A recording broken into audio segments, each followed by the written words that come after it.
Capres nomor urut 1 dan 3, Anies Baswedan dan Ganjar Pranowo menyinggung penegakan hukum saat ini berjalan kurang baik. Berbeda dengan Capres nomor urut 2 Prabowo Subianto yang justru memberi nilai tinggi terkait penegakan hukum selama era pemerintahan Presiden Joko Widodo. Padahal ketiga Capres ini pernah dan masih dalam pemerintahan Jokowi, namun justru berbeda dalam memberikan penilaian. Kami akan ulas hal ini bersama dengan para narasumber yang sudah bergabung dalam forum kami kali ini. Dan saat ini di studio sudah bergabung untuk diskusi kali ini juru bicara TPN Ganjar Mahfud Masinton Pasaribu. Bang Masinton, apa kabar Bang? Ya, selamat sore. Terima kasih sudah bergabung bersama kami. Dan lewat sambungan dalam jaringan bergabung pula juru bicara Timnas Amin, Muhammad Iqbal. Mas Iqbal, Assalamualaikum, apa kabar? Selamat sore, Bang Masinton, Bang Supriyansa. Terima kasih semuanya sudah bergabung. Dan juga hadir juru bicara TKN Prabowo Gibran Supriyansa. Bang Ansa, selamat sore. Selamat sore, Mas. Ya, terima kasih semuanya sudah bergabung dalam diskusi. Saya mau mulai ke Bang Masinton dulu. Kasih Ponten 5, indikator yang paling rendah tuh apanya sih? Kenapa mengasih nilainya serendah itu? Jadi itu yang disampaikan oleh Mas Ganjar adalah ketika putusan MK dan keluarnya putusan Majelis Kehormatan Mahkamah Konstitusi.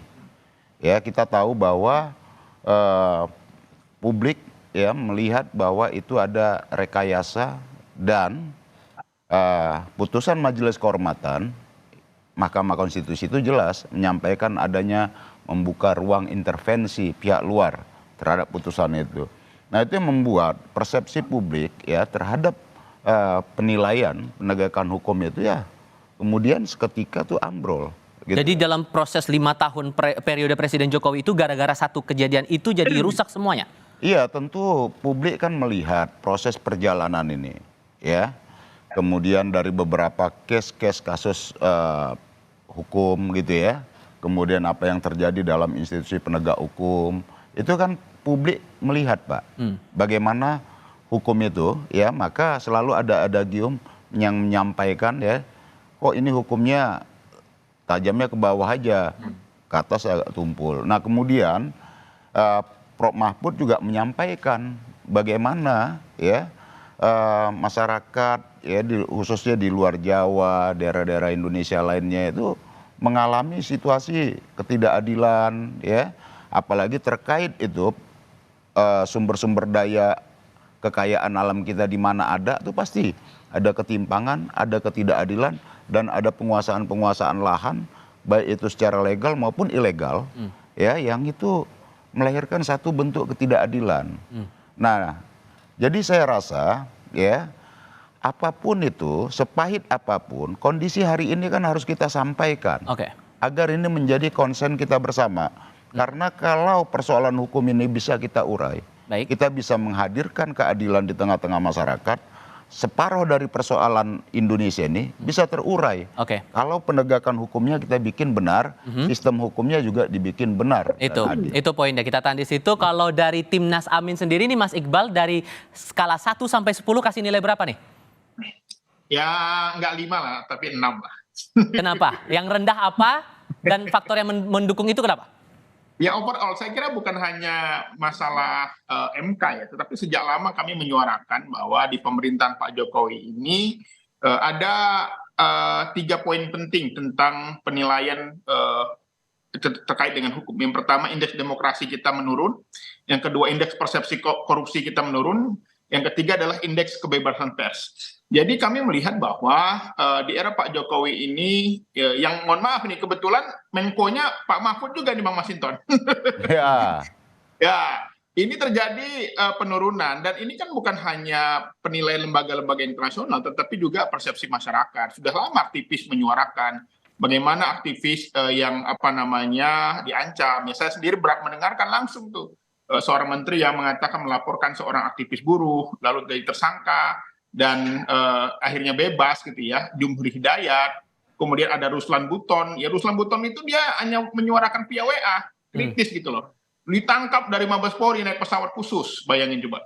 Ada seorang dosen di Sumatera Utara dan ada banyak lagi yang membuat akhirnya orang-orang khawatir dengan kebebasan di Indonesia ini.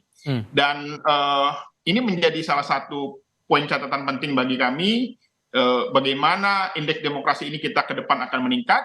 indeks persepsi korupsi akan meningkat, indeks kebebasan pers akan meningkat. Bayangkan di era Pak Jokowi, ketua KPK yang harusnya bisa menjadi contoh teladan beberapa kali kena masalah etik dan akhirnya jadi tersangka.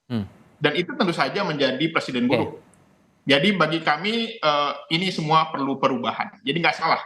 Memang Amin menawarkan tentang perubahan. Oke, ada yang kasih nilai 5, ada yang kasih nilai 6. Tapi kan dari kubunya pihak TTKN nih masih bilang kasih nilainya yang tinggi, yang lumayan. Kalau dari skala 1 sampai 10 sebetulnya spesifiknya berapa sih Bang Ansa? Iya, kalau saya, Mas Iqbal, Pak Masinton, menurut kacamata saya tentunya, ya saya kasih nilai 10. Sempurna dong. Angka dari 10. Walaupun banyak yang mengkritik begitu? Walaupun banyak yang mengkritik, tetapi kan kita masing-masing punya cara pandang. Ibaratnya kita berada pada posisi memandang ini ada 3 orang buta yang memegang gajah. Satu pegang kakinya, ditanya, gimana itu gajah? Oh, gajah itu seperti batang kelapa. Ditanya lagi yang satunya, gimana itu gajah? Oh, gajah itu seperti kipas, karena yang dipegang oleh adalah kupingnya. Yang satunya lagi, gimana itu gajah? Oh, gajah itu seperti ular, karena yang dipegang adalah ekornya. Jadi semua orang bisa berpandangan berdasarkan di mana sudut pandang dia berada. Sekalipun kemudian ketua KPK-nya sekarang jadi tersangka, terus Anwar Usman dicopot dari posisinya sebagai ketua MK. Nah, itu pertanda bahwa negara kita negara hukum. Adakah campur tangan? Pak Jokowi misalnya pernah meminta kepada pihak-pihak tertentu bahwa jangan diproses Pak Anwar Usman. Pernah enggak meminta Pak Jokowi jangan diproses Pak Firly? Tidak ada. Beliau tidak pernah mencampuri urusan penegakan hukum yang saya ketahui. Mohon maaf yang saya ketahui. Karena berbicara tentang Pak Jokowi, Pak Masinton jauh lebih paham dibanding saya. Tapi hari ini tidak apa-apa. Saya pada posisi membela beliau. Saya mengatakan begini, Pak Iqbal, Pak Masinton, bahwa Pak Jokowi tidak ada perubahan dari dulu sampai hari ini. Yang berubah adalah orang-orang yang tiba-tiba berubah cara pandangnya sama beliau pada hari ini. Tapi tidak apa-apa. Kita berbicara dengan judul bahwa bagaimana penegakan hukum di Indonesia. Kita bisa melihat betapa agresifnya Kejaksaan Agung. Tidak ada pandang bulu. Kasus-kasus 16 triliunan, 22 triliunan di Asabri, di Jiwasraya, semua diungkitnya dengan baik. Semua diproses. Mulai kasus kecil yang ada di daerah-daerah, sampai yang besar yang ada di kejaksaan daerah-daerah, semuanya diungkit semuanya. Itu pertanda apa? Bahwa proses menuju ke penegakan hukum, Mas, ini tidak ada yang dikatakan bahwa ada keraguan dari Pak Jokowi. Semuanya. Kepolisian juga begitu. Kepolisian kita bisa lihat betapa banyaknya kasus-kasus yang ada. Mulai kita bicara tentang dugaan terlibatnya terorisme yang ada di beberapa daerah. Digulung oleh kepolisian. Bicara dengan perdagangan manusia, digulung oleh kepolisian. Jadi jangan dilihat penegakan hukum ini hanya sebatas keluarnya misalnya keputusan tentang MK baru-baru ini. Tahan dulu di situ Bang Ansa. Tahan dulu di sana. Dikasih 10 Bang Masinton. Sempurna tuh nilainya, gimana tuh? Ya, biar rakyat aja yang menilai gitu ya. Tapi cukup beralasan tidak kalau disampaikan begitu? Ya tentu tidak. Kalau itu 10, kita nggak mungkin dengar suara di masyarakat no viral no justice. Itu menampakkan bahwa ya bagaimana hukum itu kalau nggak diramaikan yang nggak ada hukum gitu loh. Gitu. Nah itu kan sebagai sebuah gambaran sederhana. Kemudian dalam konteks MK, ya kenapa publik bereaksi dan kemudian dari hasil potret persepsi yang dipotret oleh beberapa lembaga survei menyampaikan bahwa itu putusan yang sangat tidak adil, begitu. Nah artinya apa? Ya kalau kita bicara tentang hukum ini kan nggak lepas bukan sekedar aturan pasal-pasal, tapi juga etika di sana, etika publik ada di sana gitu ya. Nah jadi kalau dalam sisi penanganan hukum yang dilakukan oleh kejaksaan, kemudian pengungkapan kasus-kasus korupsi dan lain-lain, tentu kita apresiasi, ya. Tetapi ada hal yang buruk, ya tentu kita sampaikan buruk. Kita nggak boleh mengeneralisir bahwa ini kemudian dianggap semuanya baik, begitu loh. Kalau ini semuanya baik, tidak akan ada tuh kritik dari masyarakat, no viral no justice itu. Tapi kemudian ada pandangan juga bahwa ini jangan-jangan mengkritik diri sendiri juga, karena kan posisi PDIP juga masih dalam posisi di dalam pemerintahan, mendukung pemerintahan Presiden Joko Widodo, bahkan ada komitmen dari PDIP untuk mendukung sampai habis masa jabatan. Apakah ini tidak mengkritik diri sendiri? Jawabnya nanti ya Bang ya. Nanti Mas Iqbal juga, Bang Ansa juga akan diberi giliran nanti setelah jeda berikut ini. Tetap bersama kami saudara. Halo.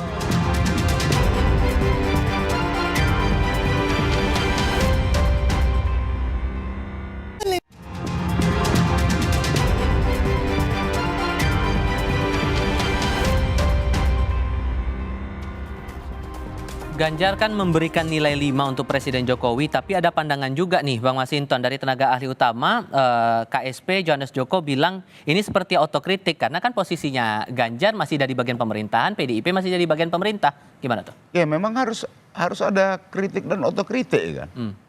Kalau tidak ada kritik dan otokritik, kritik ke dalam ya, otokritik itu, ini ya kita berada dalam situasi yang puja-puji aja nih, gitu loh. Mendukung itu bukan berarti kita lepas dari apa yang harus kita lakukan kritik gitu. Dukungan itu, pendukung beda dengan pemuja. Kalau pemuja ya maaf nih, kalaupun dia buang angin tuh dibilang wangi kalau pemuja. Kalau pendukung ketika kita meletakkan satu persoalan itu secara objektif, ada yang nggak pas, ya kita sampaikan itu tidak pas. Jadi posisi PDIP bukan sebagai pemuja nih? Ya bukan dong, kan pendukung sejak awal, begitu ya, sampai sekarang begitu. Nah disitulah kita meletakkan bahwa bagaimana satu jalannya pemerintahan itu, apalagi khususnya penegakan hukum, kalau belum pas ya kita katakan belum pas. Nah tentu memang tidak enak untuk didengar.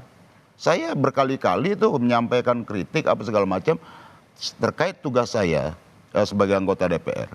Saya lakukan kritik terhadap pemerintah. Kadang saya dianggap, wah itu Masinton mewakili partai pemerintah tapi kok melakukan kritik seperti oposisi. Sikap-sikap itu kan harus kita lakukan karena apapun.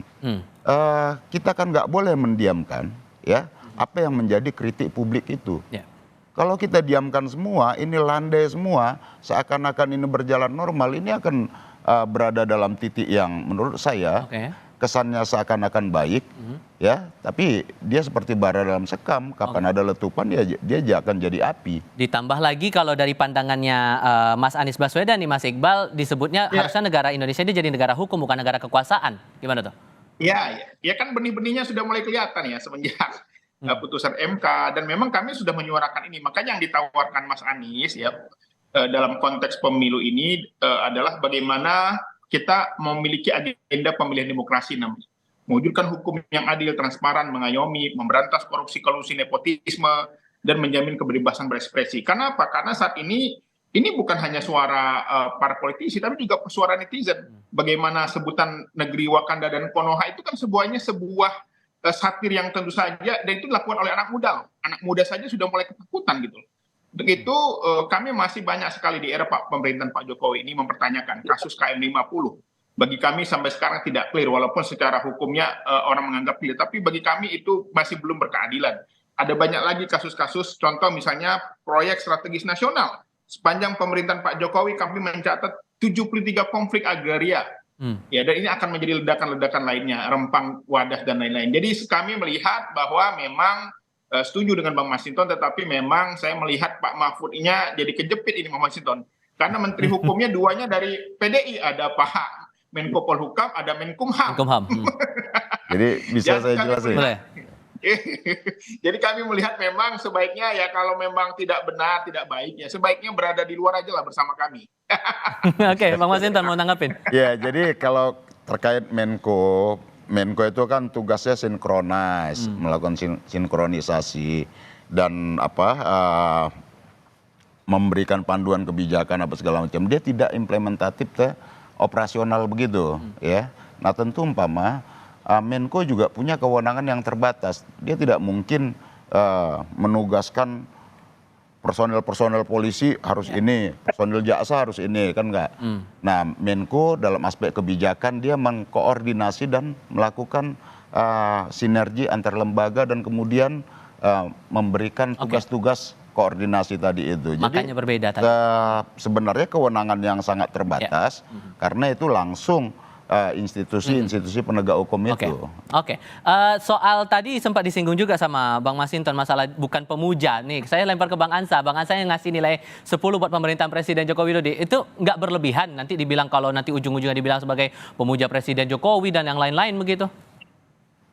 Saya itu, Mas, saya benar-benar simpatik kepada Pak Jokowi karena seluruh instrumen penegakan hukum sepanjang sepengetahuan saya, karena saya di Komisi 3, dulu saya sama-sama dengan Pak Masinton di situ, ya, mengerti betul bahwa tidak pernah Pak Jokowi sebagai kepala negara mencampur adukan kepentingannya dengan kepentingan penegakan hukum. Di situ saya salut sama beliau. Jadi kalau saya mengatakan semangatnya Pak Jokowi tentang penegakan hukum 10, itu dasar saya. Berikut bahwa masih ada terlihat bahwa no justice, no viral, no justice, itu adalah salah satu bentuk aspirasi masyarakat. Dan itu bagus. Malah setelah viral ini sebuah masalah baru diproses hukum, maka itu juga merupakan gambaran kepada aparat penegak hukum kita ini untuk memperlihatkan bahwa sampaikan kepada kami. Kalau kami tahu, pasti kami proses. Kalau kami tidak tahu, karena kasus-kasus kan begini, ada kasus pidana murni, ada kasus misalnya delik aduan. Bagaimana kalau delik aduan itu tiba-tiba polisi misalnya mau turut campur, sementara itu status kasus sudah delik aduan. Harus ada pengadunya. Ini salah satu cara pandang saya. Oke, Mas Iqbal, tadi ada mau menanggapi itu tadi. Singkat saja, Mas. Kalau ngasih 10 terlalu berlebihan lah Bang Anca. Itu boleh namanya saya turunkan, boleh saya turun. Pak Iqbal, Pak Masinton, oke saya turunkan menjadi 9. Tidak ada masalah. Kalau saya, 6,5 masih oke. Kalau saya nambah 10 plus. Oke. Karena masih banyak kasus-kasus sampai sekarang yang menjadi perhatian publik. Orang ketakutan, ya. Tentu saja menjadi perhatian kita bersama. Jadi kami melihat bahwa memang perlu perubahan. Rakyat Indonesia bahwa kita perlu perubahan di bidang hukum.